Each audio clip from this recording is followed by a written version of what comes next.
পার হয়ে গেলেও কাটেনি আতঙ্ক। কাঁপছে লাতিন আমেরিকার দেশ ভেনেজুয়েলা। প্রকৃতি যেন এখানে রুদ্রমূর্তি ধারণ করেছে।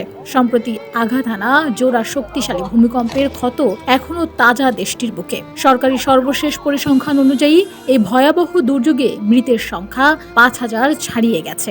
ভয়াবহ এই প্রকৃতির বিপর্যয়ে দেশটিতে আহতের সংখ্যাও 16,500 ছাড়িয়েছে। ভেনেজুয়েলার ন্যাশনাল অ্যাসেম্বলির প্রেসিডেন্ট জর্জ রদ্রিগেজ মার্কিন সামাজিক যোগাযোগ মাধ্যম এক্সে একটি তথ্য সারণী প্রকাশ করে নিশ্চিত করেছেন যে এই শক্তিশালী ভূমিকম্পনে দেশটিতে এ পর্যন্ত মোট 16,740 জন মানুষ গুরুতর আহত হয়েছেন। তিনি জানান যে রাষ্ট্রীয় প্রশাসন ইতিমধ্যে 1,28,324টি ক্ষতিগ্রস্ত পরিবারকে জরুরি সহায়তা প্রদান করেছে এবং দুর্গতদের জন্য 106টি অস্থায়ী আশ্রয় শিবির স্থাপন করা হয়েছে। এই শিবিরগুলোতে বর্তমানে 21,235 জন মানুষ বসবাস করছেন এবং 17,907 জন নাগরিক এখনও স্থায়ী অবসানহীন অবস্থায় দিন কাটাচ্ছেন।